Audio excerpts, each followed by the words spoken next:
Selamat mendengarkan podcast ini.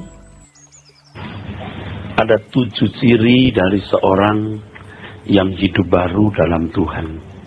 Ciri-ciri itu antara lain yang pertama, tidak lagi memiliki keinginan.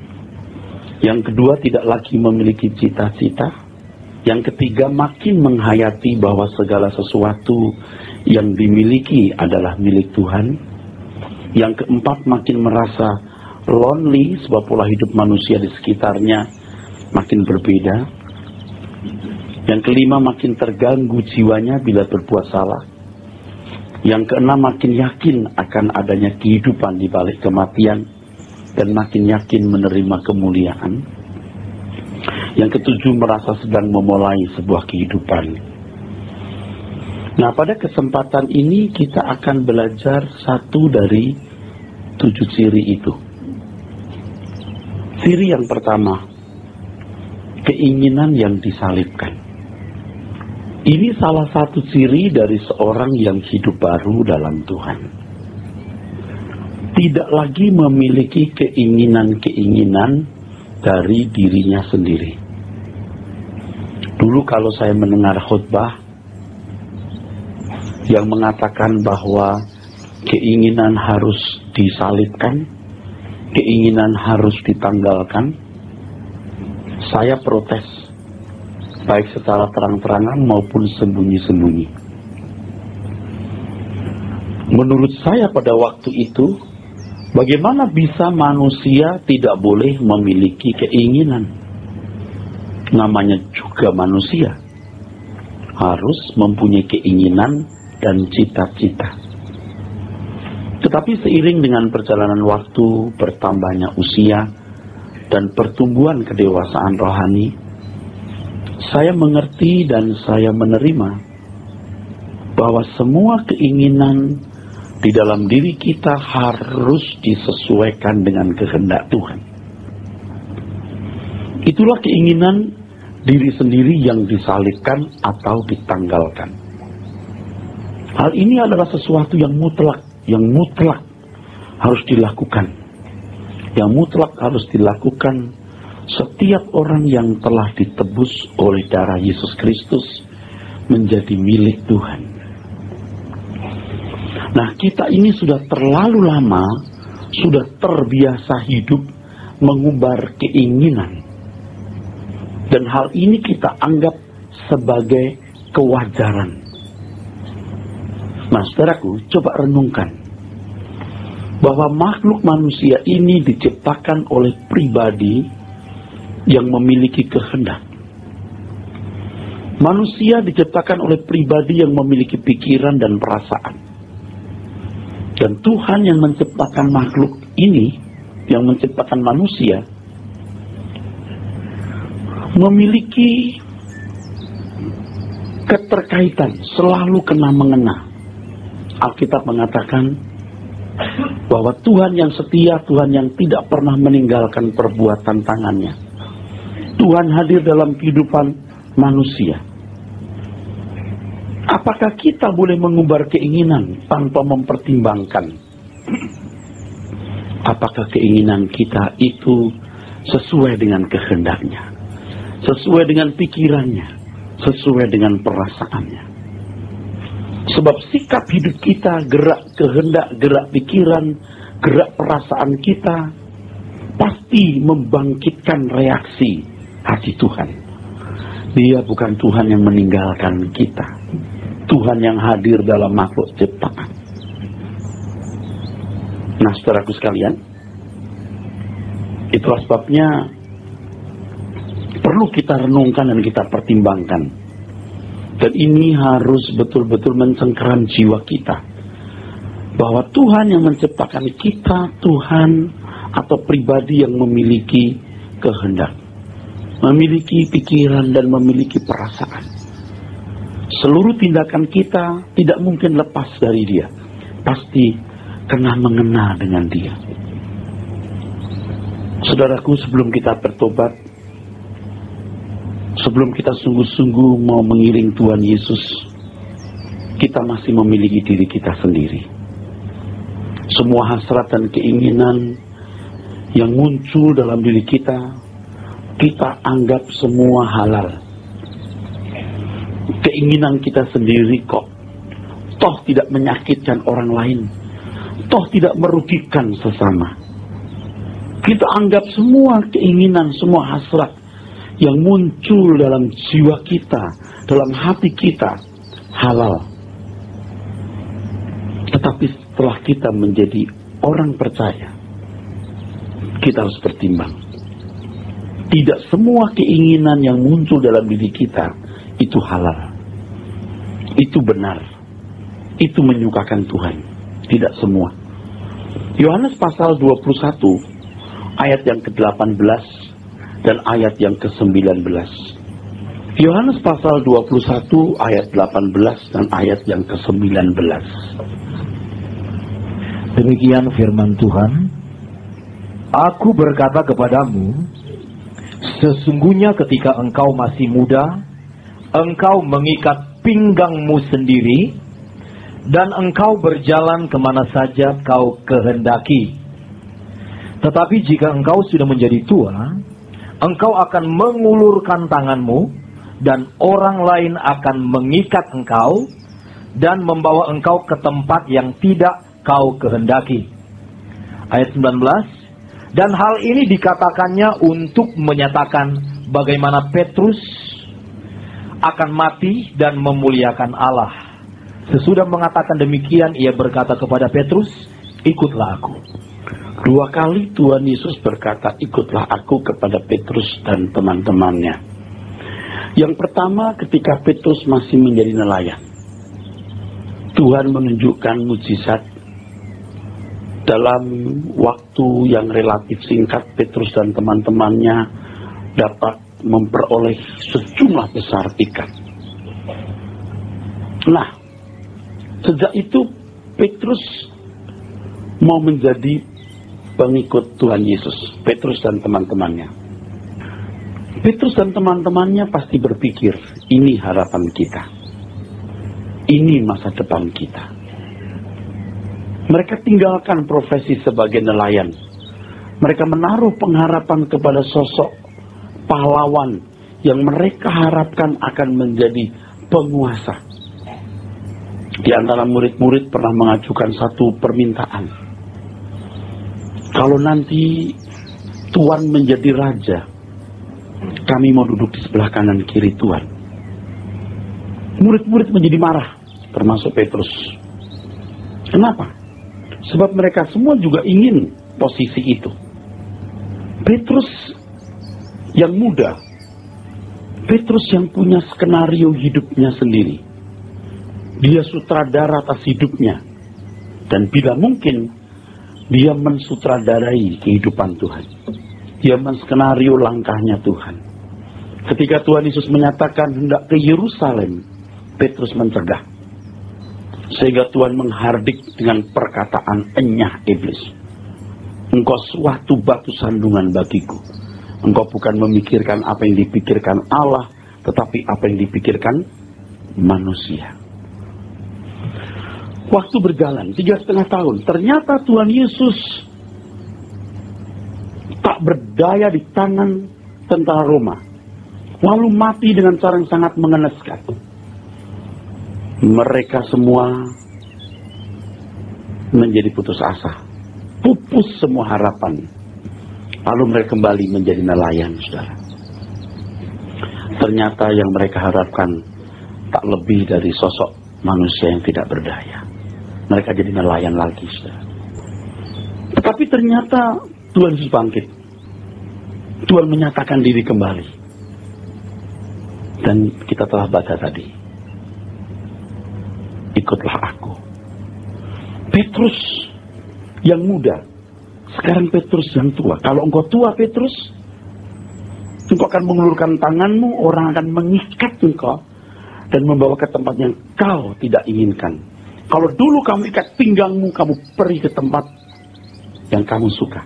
Dulu kamu yang mensutradarai hidupmu, kamu yang menskenario hidupmu, kamu hidup dalam kehendak dan keinginanmu sendiri. Tapi nanti orang lain yang mengatur kamu. Kamu hidup dalam kehendak dan keinginan orang lain. Tentu orang lain di sini adalah Tuhan. Dengan cara demikian, kamu memuliakan Tuhan. Saudaraku sekalian yang kasih, Tuhan dalam kebesaran jiwanya menerima Petrus dan teman-temannya.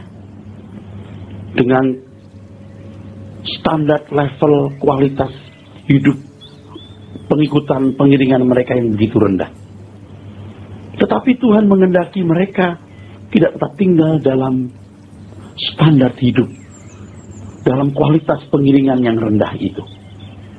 Ini Petrus muda yang hidup dalam keinginan dan kehendaknya sendiri. Tuhan mengendaki kita menjadi orang-orang Kristen yang bisa memuliakan Tuhan. Bisa memuliakan Tuhan. Bukan dengan nyanyian, bukan dengan puji-pujian, tapi dengan kehidupan yang ditaklukkan, saudaraku. Dengan keinginan yang ditanggalkan, keinginan yang disalibkan. Dan inilah perwujudan doa Bapa kami yang diajarkan Tuhan Yesus di Matius 6 ayat 10. Datanglah kerajaan-Mu, jadilah kehendak-Mu di bumi seperti di surga. Jadilah kehendak-Mu di bumi seperti di surga. Di surga, kehendak Tuhan itu berdaulat, penuh, total submission. Seluruh penduduk surga hidup dalam kedaulatan Tuhan penuh. Dan anak-anak Tuhan yang diajar Tuhan Yesus doa Bapa kami ini hidup dalam kedaulatan Tuhan penuh. Seperti yang diteladankan Tuhan Yesus ketika Tuhan hendak memasuki penderitaan yang begitu hebat. Tuhan Yesus sempat berkata, jika boleh cawan ini lalu daripadaku. Tetapi kemudian Tuhan menutup doanya dengan kalimat, bukan kehendakku yang jadi, tetapi kehendak-Mu lah. Dalam kehidupan kita, saudaraku, kehendak Tuhan haruslah berdaulat secara penuh. Dan kita memberi diri tunduk kepada kedaulatan dan otoritasnya secara penuh.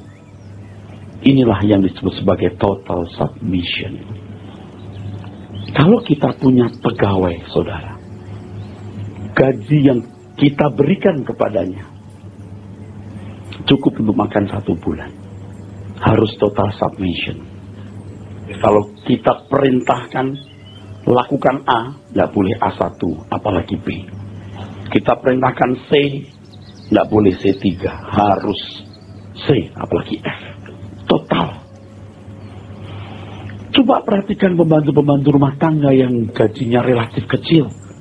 24 jam waktu yang dimilikinya itu milik tuan dan nyonyanya. Kalau tuan nyonyanya membangunkan dia di lelap tidurnya pada malam hari, katakanlah jam 2 pagi, tuan nyonyanya membangunkan dia. 6, bangun. Nggak ada yang berani berkata, lagi tidur nih, nggak mau. Nggak ada. Iyanya. Mau masuk kamar mandi pun nggak jadi masuk gara-gara dipanggil. Total submission.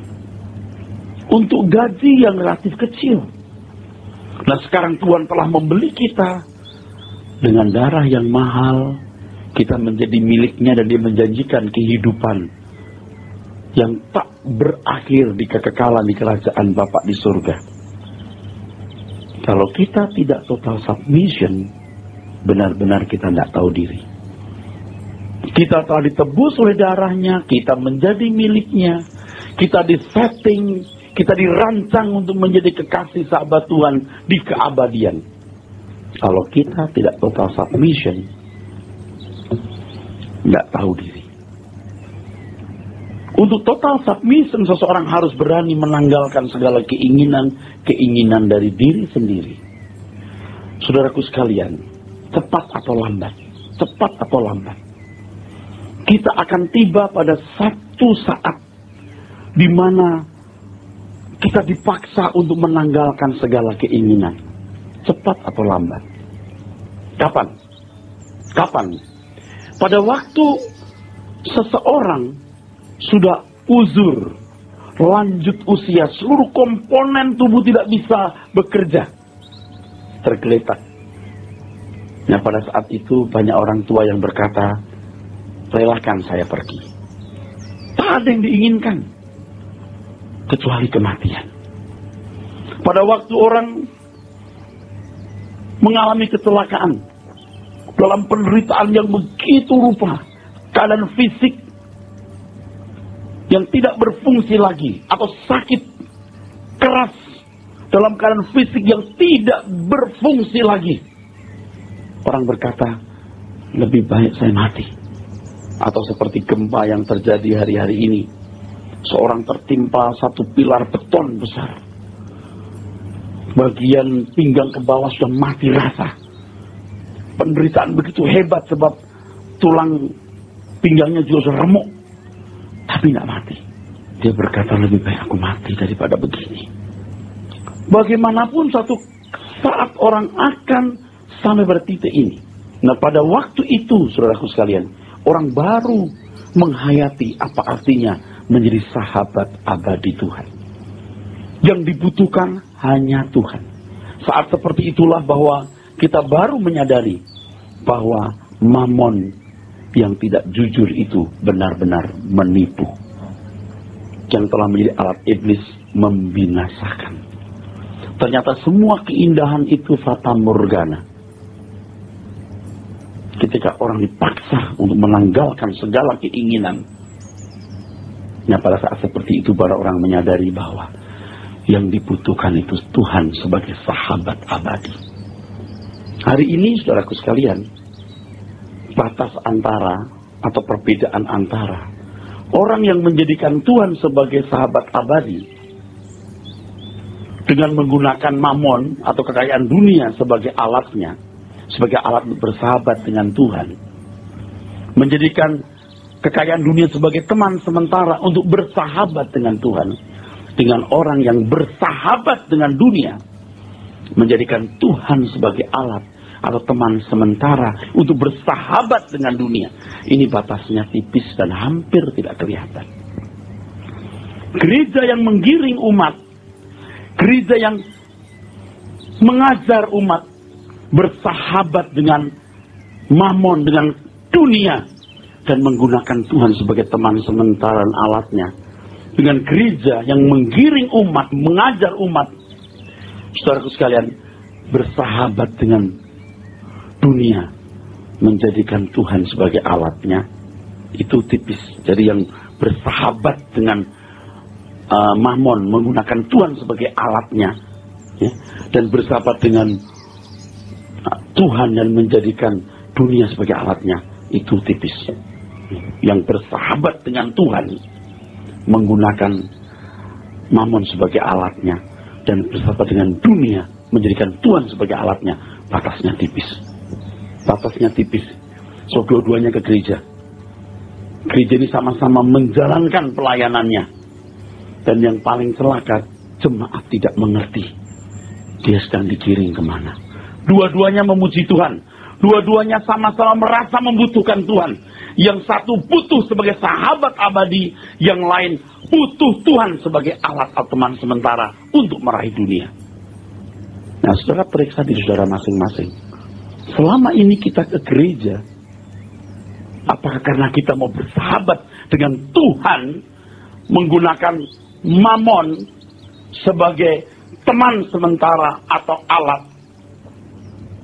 Atau saudara bersahabat dengan dunia, menggunakan Tuhan sebagai alat atau teman sementara? Nah, saudaraku sekalian, sebelum saudaraku kita ada dalam kondisi seperti itu, ya, kalau selama ini kita hidup menjadikan Tuhan sebagai alat semata-mata, mari kita bertobat. Kalau selama hidup tidak menjadikan Tuhan sebagai sahabat abadi, maka saat seperti itu pasti sudah terlambat ketika orang bertobat.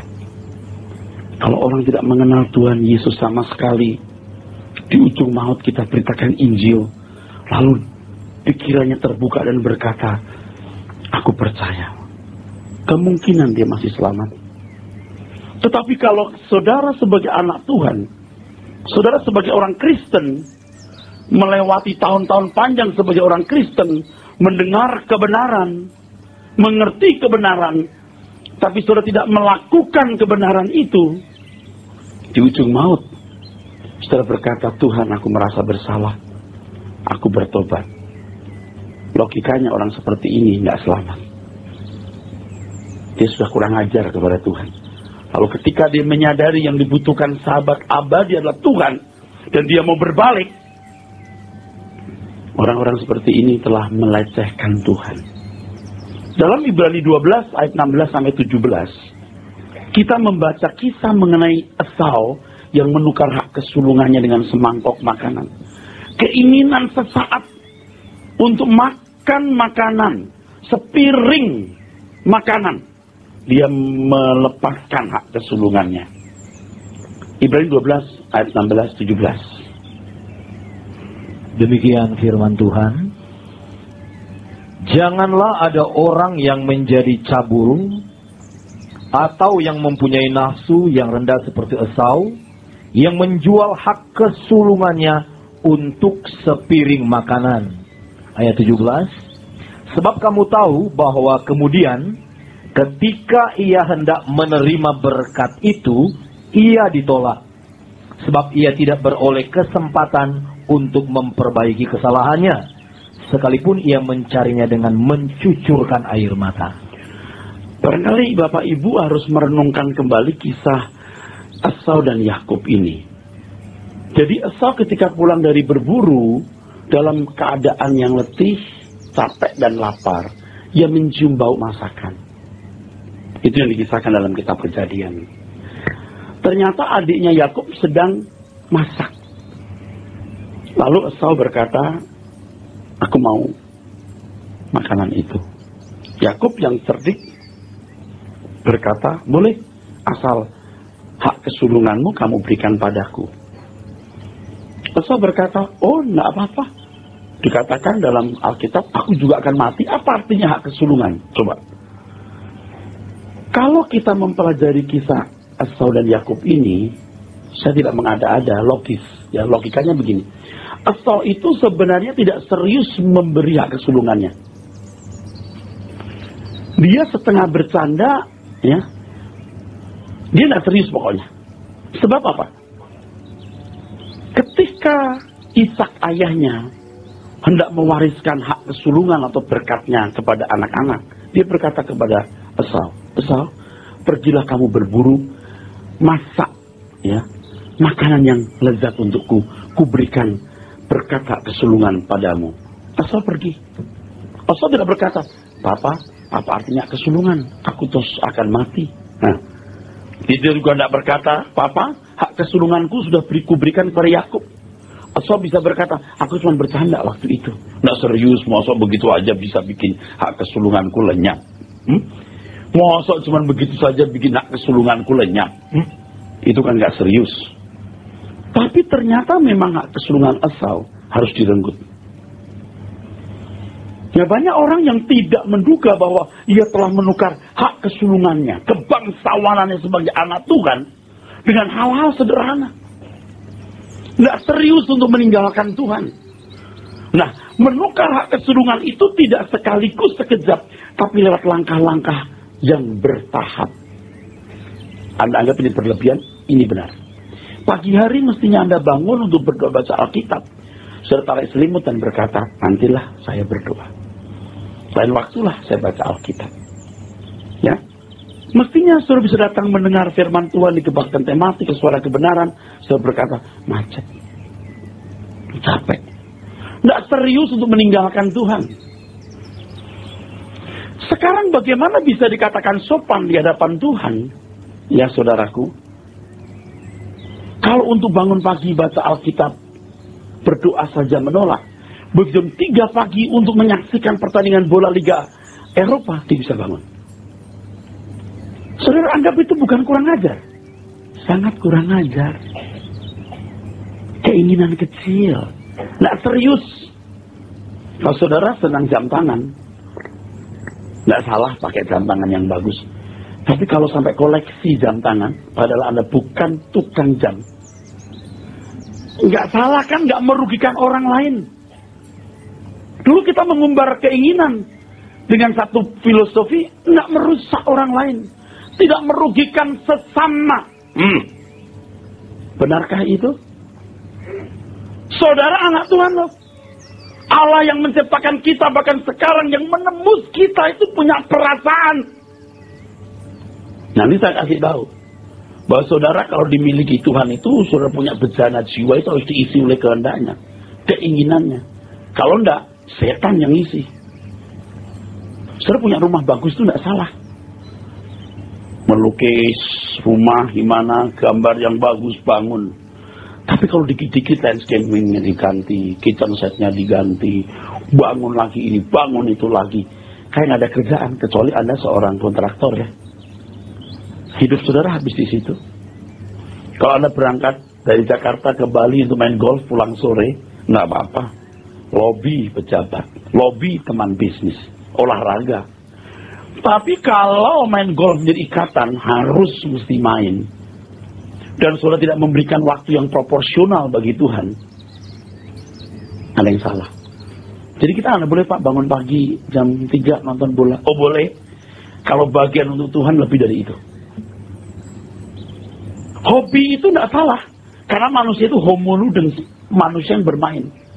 Tapi kalau hobi menjadi berhala, itu yang keliru.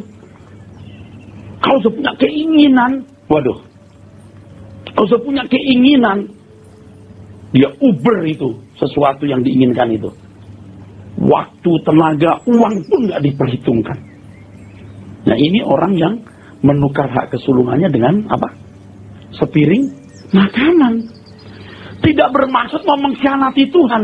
Tapi langkah-langkah hidup itu menunjukkan yang saudara memang tidak menghormati Tuhan.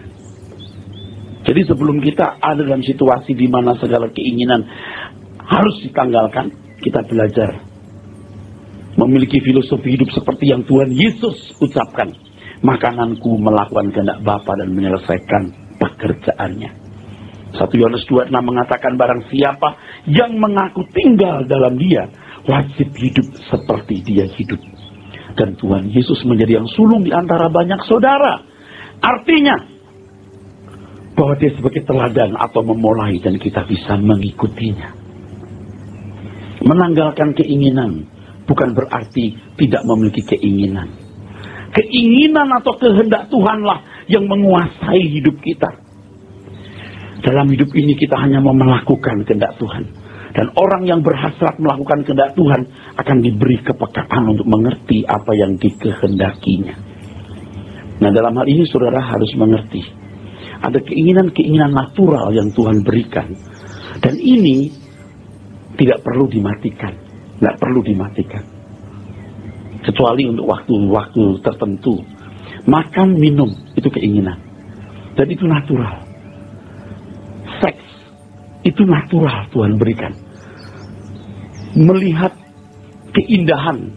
Karena manusia itu manusia yang diberi Tuhan seni, nilai seni. Melihat pemandangan alam, lukisan, dengar musik.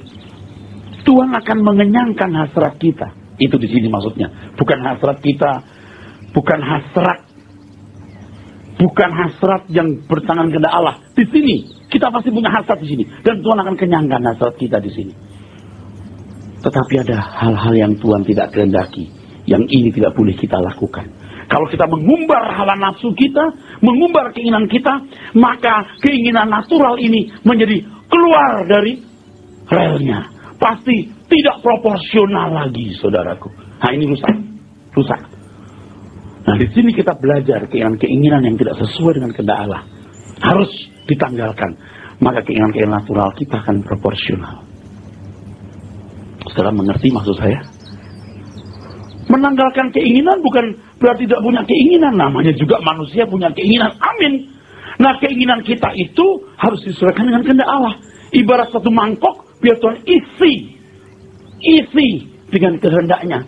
Soal kita yang penting asal ada makanan pakaian cukup. Di sini maksudnya. Jadi keinginan-keinginan natural kita itu, saudaraku, tidak perlu dimatikan. Jadi tidak perlu saudara minder dengan orang yang bisa jadi petapa, tidak makan, tidak minum. Makan minum itu Tuhan yang kasih. Keinginan makan minum itu Tuhan yang kasih. Seks itu Tuhan yang kasih. Nikmati kalau Tuhan berikan. Ya, jangan merasa minder ngadepin orang yang waduh dia berani gak menikah. Kalau dia tidak menikah karena Tuhan, betul. Tapi kalau dia tidak menikah karena maunya sendiri, goblok. Bodoh. Karena seks itu bu indah. Dulu saya pikir seks itu enak. Kawin itu enak. Ternyata memang enak sekali. Tuhan yang ciptakan mana gak enak sih? Lidah kita bisa menikmati makan itu enak. Anda duduk, Anda lihat harmoni warna antara laut pegunungan. Indah. Birunya laut itu indah. Angin laut di sore hari itu enak, duduk minum kopi atau kelapa muda dengan teman-teman. Indah. Tuhan ciptakan. Dengan keluarga di pinggir pantai sambil nyanyi, itu indah. Dan Tuhan akan kenyangkan hasratmu di sini. Tapi jangan serakah. Sudah bisa pergi setahun 3 kali, 4 kali, ini mau setahun 20 kali. Ini kerja di travel apa? Ini yang salah. Tidak pada proporsinya. Nah, oleh sebab itu, lain waktu harus dibahas mengenai bagaimana yang natural ini dinikmati semaksimal mungkin, ya saudaraku, dengan menanggalkan semua yang tidak sesuai kehendak Tuhan.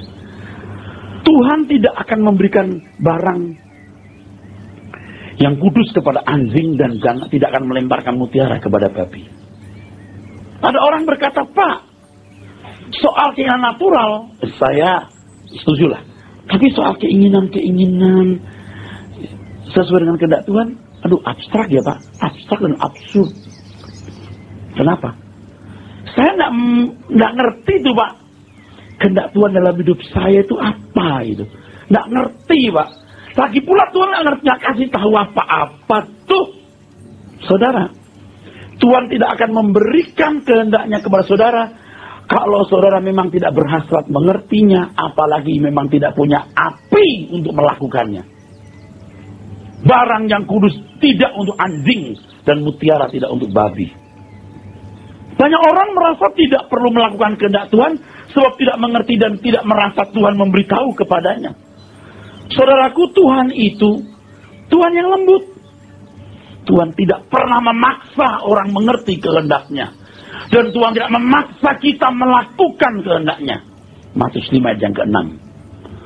Berbahagialah orang yang haus dan lapar akan kebenaran, karena mereka akan dipuaskan. Saya mau tanya, seberapa besar api dalam diri saudara untuk mengerti kehendak Tuhan dan melakukan kehendak Tuhan? Beberapa waktu ini ketika gempa melanda Sumatera, Padang, Tanah Minang, terus terang saya mengikuti terus. Ada keluarga yang baru datang dari Padang karena keluarga besarnya di Padang, berangkat pagi pulang sore, charter pesawat, keluarga besar. Di sana tidak ada hotel, tidak ada orang jual makan, baik lagi makan di Jakarta. Saya duduk, saya ngobrol sampai jam malam mendengar berita tentang Padang. Saya ikuti, sudah berapa? Dari 75, dari 200, naik lagi. Pengen tahunya itu begitu, ya kan? Terus ketika penangkapan teroris, kita ikutin lagi. Bener gak ini teroris yang dicari-cari, ya kan? Dan saya kira banyak orang begitu. Kenapa saudara tidak memburu berita dari Tuhan seperti itu? Saudara jangan pura-pura nggak tahu saya ngomong apa ini. Untuk hal yang lain kita kejar. Untuk hal yang lain kita buru. Tapi untuk mengerti kehendak Tuhan kita tidak lakukan sama sekali. Kita pikir Tuhan itu entah berantah di mana gitu loh. Padahal dia Tuhan yang hadir dalam hidup kita. Kenapa kita nggak serius bangun pagi dulu diam? Coba lihat orang-orang yang tadi wahyu, tadi wangsit. Tidur di kuburan. Mau dapat sesuatu. Bisa berhari-hari di situ. Saudara nggak usah ke kuburan. Di rumah. Nggak usah berjam-jam. 30 menit every day. Temukan Tuhan. Baca renungan harian yang baik. Baca truth. Dengar khotbah. Datang suara kebenaran. Ya nggak tiap hari mesti ke gereja ya. Rumah tangga harus diurus dengan baik. Saudara akan pasti dibuat Tuhan peka. Kalau seseorang tidak bersedia, tidak mau mengerti kehendak Tuhan, dan tidak punya api melakukan kehendak Tuhan, tidak akan ngerti. Saya baru baca buku seorang filsuf ateis dari Prancis. Dia menulis mengenai spiritualitas tanpa Tuhan. Saya ingin tahu macam apa orang ini. Dia tidak mengalami Tuhan bagaimana dia berteori. Dia mengatakan Tuhan tidak ada dengan berbagai argumentasinya. Saya cuma mau tanya, coba buktikan kalau Tuhan nggak ada. Kalau you suruh saya membuktikan bahwa Tuhan itu ada, sorry ya. Tuhan bukan oknum yang murahan. Tuhan tidak jual murah. Orang yang haus dan lapar akan kebenaran akan mengalami dia. Tapi kalau orang tidak menghormati dia, tidak haus akan dia, jangan harap dapat apa-apa. Kalau you pakai saya membuktikan Tuhan ada, saya akan lakukan. Terlalu agung Tuhan untuk dibuktikan. Tapi saya mau balas tanya, coba buktikan bahwa Tuhan tidak ada. Nah sekarang kalau saudara ditanya, buktikan Allah itu ada, saya mau jawab apa?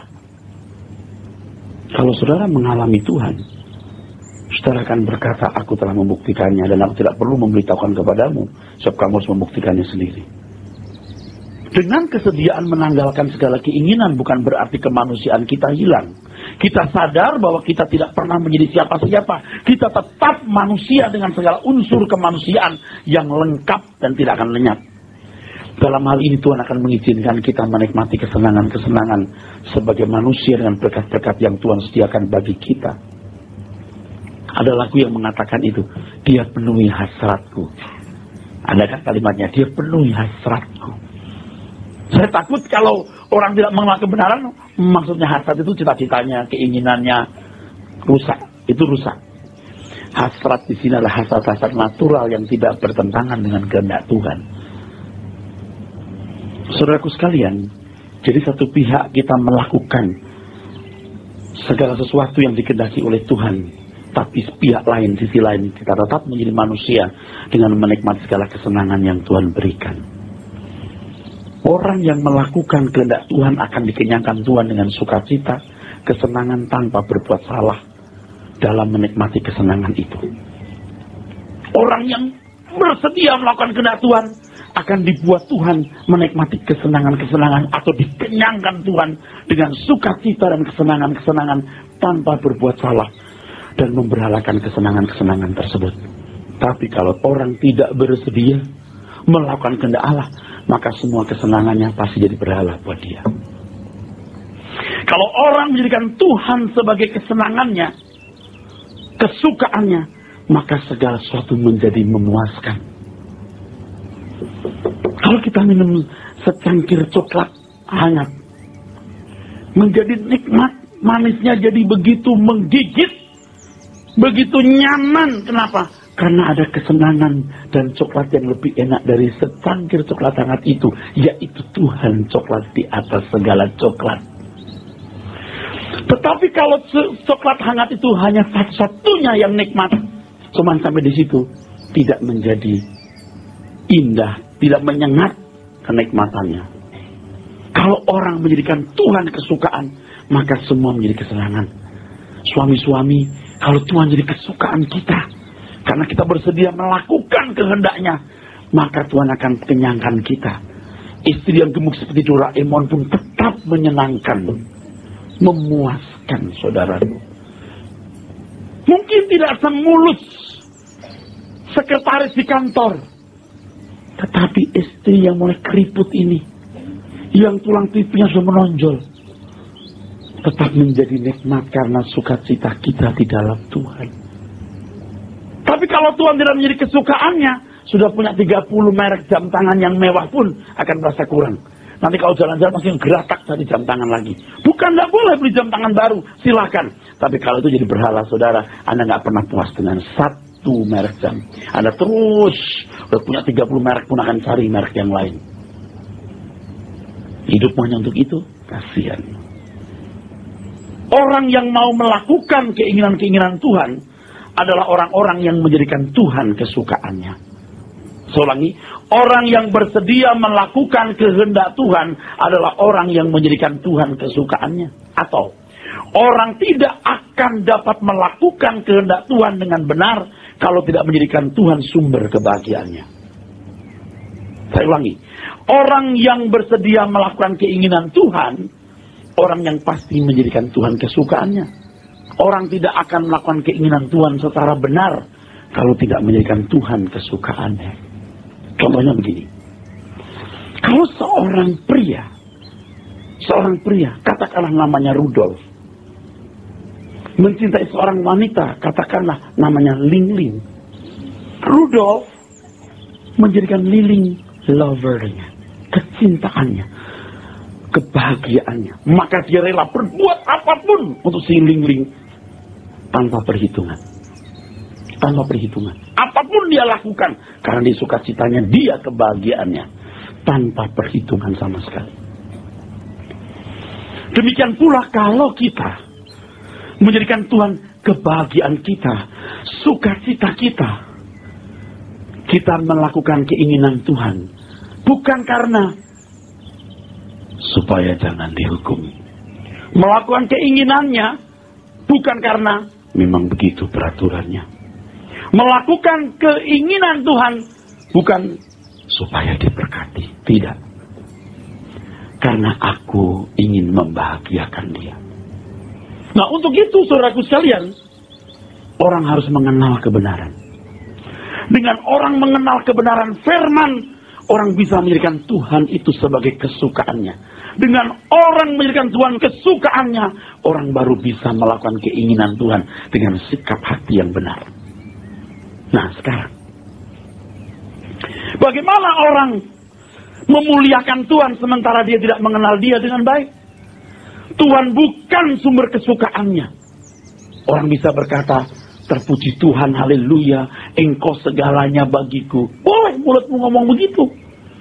Tapi saya mau tanya, apakah sungguh-sungguh tidak kau jadikan sahabat abadi? Atau kau jadikan teman sementara atau alat untuk meraih dunia? Kalau orang pergi ke tempat keramat, mau dapat berkah, apakah jodoh, apakah usahanya sukses, karirnya berhasil, dia tidak perlu kenal siapa setan di situ, tidak perlu mengenali siapa setan di situ. Yang penting ayam hitam, ayam yang kulitnya hitam, bulunya hitam, matanya hitam. Ini kan picek, maaf, ayam picek. Ayam hitam yang kulitnya hitam, bulunya hitam, matanya hitam. Kasih ayam, ya kan? Udah, berkah diberikan. Jangan begitu kepada Tuhan. Dan itu terjadi pemalsuan yang luar biasa di gereja. Mari kita memuji Tuhan, saudaraku. Tuhan senang dipuji-puji. Kalau kita memuji Tuhan, hadiratnya turun, ekonomi dipulihkan, kesembuhan terjadi. Ngerti tak? Dia pikir Tuhan gila hormat seperti dukun atau setan yang membutuhkan ayam hitam. Memuliakan Tuhan bukan hanya dengan nyanyian. Ketika engkau mengerti kehendaknya, engkau seperti Petrus tua yang diikat dibawa ke tempat yang dia tidak suka.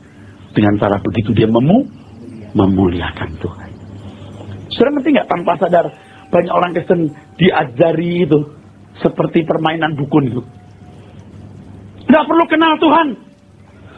Kesaksian pribadi saja. Mesti Alkitab ini yang digali supaya orang mengerti kebenaran. Ini digantikan dengan ayo kita memuji-muji Tuhan. Kalau kita memuji-muji Tuhan, kita menari-nari, kita lompat-lompat, hati Tuhan disenangkan, lalu Tuhan akan memberkati kita. Ayam hitam itu. Bagaimana orang bisa mengenal Tuhan lalu menjadikan Tuhan kesukaan kebahagiaannya? Bagaimana bisa kalau orang hanya diajar demikian?